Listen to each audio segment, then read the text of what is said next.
Have you ever wondered, how could the smartest, richest man in the room, surrounded by the world's most brilliant doctors, still be on the brink of death, until a maid with no medical degree walked in and changed everything? It all started on a crisp Monday morning, when the echo of a body hitting marble rang through the grand entrance hall of the Harrington estate like a gunshot. Anthony Harrington, a 45-year-old tech mogul worth $42 billion, lay sprawled on the polished floor, his limbs twitching uncontrollably. Around him stood 20 of the world's most expensive doctors, flown in from across the globe to solve a medical mystery that had plagued him for 2 weeks. Their suits were immaculate, their credentials intimidating, but in that moment they looked like school children caught in a crisis they had never prepared for. "Give him space," Dr. Peterson barked, but his voice trembled. Specialists jostled for position, each eager to assert their authority while the patient writhed on the cold floor. Against the far wall, holding a half-full bucket of cleaning water, stood Maya Dawson, the newest maid in the Harrington household. She'd been here barely 3 weeks, hired on short notice after the previous cleaner retired. Her job was to keep the marble gleaming, the silver polished, and herself invisible. She never expected to witness something like this. Anthony's suit, a custom Italian piece worth more than Maya's annual salary, had torn at the shoulder from the fall. A thin line of foam clung to the corner of his mouth. His eyes rolled back, showing only white. "Pulse is erratic," shouted Dr. Singh, the cardiologist from London. "Blood pressure is plummeting," added Dr. Muller from Germany, his forehead beaded with sweat. The man who had revolutionized artificial intelligence, the billionaire who could command presidents and CEOs, now lay helpless while the brightest minds in medicine argued over what to do. "We need to get him to the hospital," urged Dr. Chin from Johns Hopkins. "Moving him now could kill him," countered Dr. Reeves from Harvard, shaking his head violently. Maya watched this expensive chaos unfold and felt a sick twist in her stomach. For 2 weeks, these same doctors had lived in the mansion's guest wing, filling 3 rooms with medical equipment worth more than an average suburban home. MRI machines, blood analyzers, computers that could simulate human organs.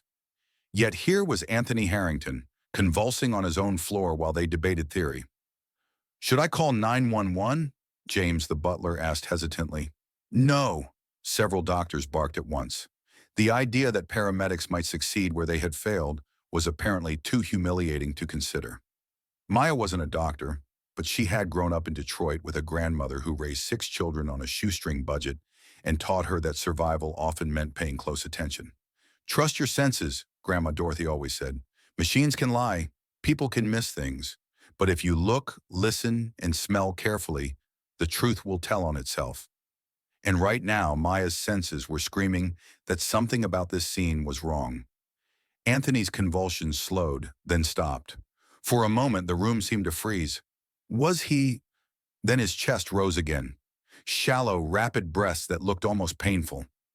Dr. Peterson knelt to check his pulse, his hands visibly shaking. "He's stable." "Barely," he muttered. The medical jargon returned in a flood. Idiopathic seizure disorder, autoimmune encephalitis, toxicology screens. Words that felt like smoke screens to Maya. She noticed something else, a faint, sweet odor on Anthony's breath, like fruit just past ripeness. Not wine, not candy. Something different. "Ma'am, please step back," Dr. Singh said firmly when he noticed her crouching nearby. Maya retreated, but she kept thinking about that smell. Her cousin Jerome had smelled like that once 5 years ago, when the ER doctors couldn't figure out why he kept collapsing. His skin had gone that same waxy shade under fluorescent lights. And Jerome's nails. She glanced down. Anthony's fingernails were faintly discolored. Not blue exactly, but wrong. "Is anyone writing down every symptom?" she asked, unable to stop herself. Dr. Peterson gave her a look that made it clear she had crossed some invisible line. "Miss Dawson, please, leave this to the professionals." But as they moved Anthony upstairs to the makeshift hospital room they'd set up, Maya followed at a distance. She wanted to see everything, not because she was nosy, but because something in her gut told her that these professionals were missing what was right in front of them. In his bedroom, the doctors huddled around glowing monitors while machines beeped rhythmically. 2 weeks of tests had yielded nothing but frustration. Blood work? Inconclusive. Neurological scans? Normal. Toxicology? Clean. They were talking about psychiatric factors now, which made Maya's jaw tighten. That was exactly what they told her grandmother about Jerome before she had proven them wrong. By evening, the tension in the mansion was thick enough to taste. Maya finished her cleaning but asked James if she could stay in the staff quarters overnight. In case something happens, she explained. James, a man who had served the Harrington family for 18 years, gave her a look that said he understood more than he was letting on. That night, lying in the narrow staff bed, Maya replayed the day in her head. The smell, the nails, the skin, the breathing pattern. It was all too familiar. And if she was right, if this was what she thought it was, then Anthony Harrington's life was hanging by a thread. The question was, would anyone listen to a maid before it snapped? Morning sunlight spilled across the marble floors of the Harrington mansion, but there was no warmth in the air. Upstairs, in the room that now looked more like an ICU than a billionaire's bedroom, the world's most expensive medical team gathered for yet another strategy meeting. From the corner, Maya Dawson pretended to dust the same mahogany side table for the third time. She had learned in Detroit that when powerful people underestimate you, invisibility can be an advantage. Dr. Peterson, looking like he'd aged 10 years overnight, addressed the group. "We are dealing with an unprecedented medical puzzle," he said, his voice gravelly from exhaustion. 17 episodes in 14 days. No conclusive results. Our patient remains dangerously unstable. Maya kept her head down but silently counted along. Yes, 17 episodes. She knew because she'd been writing them down in a small notebook she kept hidden in her cleaning supplies. Times, durations, subtle changes before and after. Details no one here had asked for, let alone noticed. Copper levels normal. Huntington's ruled out. Lupus negative, doctor, Singh recited from his tablet. Environmental factors, Dr. Muller suggested. Already tested. Air, water, electromagnetic fields. All normal, Dr. Peterson replied, rubbing his temples. And still, no one mentioned the sweet, overripe smell on Anthony's breath. No one spoke about the bluish nails. No one talked about his waxy skin tone. Maya's frustration was boiling over. They were chasing exotic diseases like hunters looking for a rare animal when the creature was sitting right in front of them, roaring. Then it happened. Anthony stirred in the bed. Every doctor in the room rushed to his side, instruments ready. His eyelids fluttered open. "Mr. Harrington, can you hear me?" Dr. Peterson asked, leaning close. Anthony's lips moved, his voice so faint it was barely a whisper. "Water." A nurse hurried forward, helping him sip from a glass. But his hand trembled so violently that most of it spilled. His eyes rolled back, and a fresh seizure began. This one milder than the collapse in the marble hall, but still terrifying. And again, that smell. Stronger now. Sweet, wrong, almost chemical. Maya's chest tightened.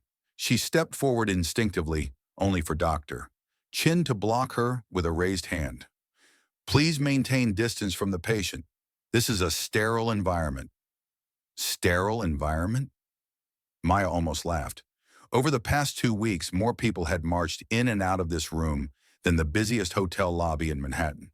Nurses, techs, caterers, and now, the maid they told to stay away from the patient because she might disturb their process. The seizure subsided. Anthony slipped back into unconsciousness. The doctors resumed their huddle, tossing around phrases like experimental Swiss protocol and neurological disorders of unknown origin. And then Dr. Singh said it, the word everyone had been avoiding. Poison. The room went quiet. Eyes darted to staff members. Maya felt every gaze like a blade, because she knew what they were thinking. Who had access to the patient's food, water, personal items? The staff, people like her. "Call the police, doctor," Muller said. "Absolutely not, doctor," Peterson snapped. "We're not starting a scandal until we're certain." That was when Maya's patience snapped. "Maybe," she said from the corner. "You're certain about the wrong thing." Every head turned toward her. The audacity of a maid interrupting a panel of world-renowned specialists was so unthinkable that for a moment no one spoke. "I'm sorry," Maya continued, her heart hammering in her chest, "but I think I might know what's wrong with him." Dr. Peterson's face hardened. "Miss Dawson, this is a highly complex medical case." "I know exactly what you're going to say," she interrupted, surprising herself with her own boldness. "That I'm not trained, that I don't understand medicine, that I should leave this to the experts. But you've been here 2 weeks and he's getting worse." Dr. Singh muttered under his breath. "The audacity—" "What exactly are you suggesting?" Dr. Chin asked in a tone reserved for small children and uninvited guests. Maya took a deep breath. "I think he's in diabetic ketoacidosis, severe, and I think you've missed it because you're testing him wrong." The silence was deafening. Then Dr. Peterson laughed, a sharp, condescending sound. "Diabetes? Miss Dawson, that's one of the first things we ruled out. Continuous glucose monitoring shows perfectly normal levels." "Are they normal?" Maya asked quietly. "Or do they just look normal because his body isn't processing sugar the way it should?" That made Dr. Rodriguez, the youngest specialist in the room, glance up sharply. Maya pressed on. "My cousin Jerome had the same symptoms. Fruity breath, blue-tinted nails, waxy skin. The doctors ran every test you're running. All came back normal, until my grandmother told them to test his blood sugar during an episode. Not hours later, not after fasting, in the middle of the symptoms." "And," Rodriguez asked, leaning forward, "it spiked off the charts, then crashed. His pancreas was failing. He had late-onset type 1 diabetes. They saved his life with insulin in a matter of hours." Dr. Peterson waved his hand dismissively. "We don't experiment on patients based on a maid's hunch." "You're not experimenting," Maya shot back. "You're looking. Looking when it actually matters, instead of when it's convenient for your schedule." The room was dead still. Maya knew she had crossed a line she could never uncross, but she also knew she was right. "James, please escort Miss Dawson out," Dr. Peterson said stiffly. As the butler took her arm, Maya called back over her shoulder, "His breath smells like overripe fruit. That's ketoacidosis. My grandmother taught me that. If you ignore it, you're going to watch him die." The door closed behind her with a soft click. James hesitated, then whispered, "That was either the bravest or the dumbest thing I've ever seen." Maya sighed. Probably both. What neither of them knew was that behind that closed door, her words had just planted a seed in the mind of one doctor who was willing to listen. Maya didn't sleep that night. She lay in the narrow bed of the staff quarters, staring at the ceiling, the faint beeping of medical monitors drifting down the hallway. Somewhere beyond those walls, Anthony Harrington's life was still hanging by a thread, and she had just been thrown out of the room for trying to save it. But she wasn't the only one lying awake. Down the hall, Dr. Miguel Rodriguez, the youngest and perhaps least arrogant of the specialists, kept replaying her words in his mind. He'd been trained in metabolic disorders, and though he didn't want to admit it to the others, what she'd described made clinical sense. By morning, he knocked on the staff door. "Maya Dawson?" She opened it cautiously. "If you're here to lecture me—" "I'm here to listen," Miguel interrupted. In the cramped room, she told him everything. Her cousin Jerome, the crash after sugar, her grandmother's stubborn insistence on testing during an episode. Miguel took notes. "You realize," he said slowly, "if you're right, every hour we waste makes this more dangerous." Before Maya could answer, a sudden commotion erupted in the hallway. Hurried footsteps, voices sharp with urgency. Another episode. Miguel's face went grim. "Come with me." They arrived at the bedroom to find chaos. Anthony's body was rigid, trembling violently, monitors screaming with erratic heart rate alarms. "How long?" Miguel barked. 12 minutes, Dr. Peterson answered without looking up. "Longest yet. Anti-seizure meds aren't working." Miguel stepped forward. "Check his blood glucose, now." Dr. Peterson frowned. "We've been—" "During the episode," Miguel cut him off. "Humor me." Dr. Singh hesitated, then reached for a handheld glucometer. Within seconds, the result flashed. 380 milligrams per deciliter. That's impossible, Dr. Peterson snapped. The continuous monitor says. Dr. Chin leaned over to check the device strapped to Anthony's arm. His face drained of color. The sensors malfunctioned. Readings have been wrong for hours. The room froze. For hours, they'd been relying on a broken machine. Test for ketones, Miguel ordered. A nurse dipped a strip into a small vial of blood. The pad turned dark purple almost instantly. Severe ketoacidosis, she whispered. It was exactly what Maya had said. For a moment, the silence in the room was almost heavy enough to crush someone. Then Miguel's voice cut through it. Get insulin. Fast-acting IV fluids. Continuous monitoring. Manual this time. Move. The team sprang into action with a new urgency. Dr. Peterson, pale, finally asked, Are you certain? Miguel didn't look up from inserting the IV line. I'm certain, and I'm not the one who recognized it first. Every head turned toward the doorway, where Maya stood, framed by the light from the hallway. Her eyes went from Anthony's trembling body to the tangle of embarrassed, high-priced professionals. She didn't gloat. She didn't need to. As the insulin began to drip into Anthony's bloodstream, the change was almost immediate. The violent tremors eased. His breathing slowed into a steady rhythm. The angry beeps from the monitors softened. Within 20 minutes, his color began to return. Maya let out a breath she hadn't realized she was holding. For the first time in 2 weeks, the Harrington mansion didn't feel like a place where someone was dying. It felt hopeful. The first thing Anthony Harrington saw when his eyes opened was light. Warm, natural sunlight filtering through tall windows. Not the sterile, white glare of hospital lamps, but the kind that spoke of a new morning. He blinked, letting the room come into focus. The rhythmic beeping of machines was slower now, calmer. And then he saw her, a young woman standing quietly by the door, hands clasped around a small notebook. She looked hesitant, as if she wasn't sure she was allowed to be there. Yet her eyes, steady, unflinching, were watching him like she'd been doing it for weeks. You're new.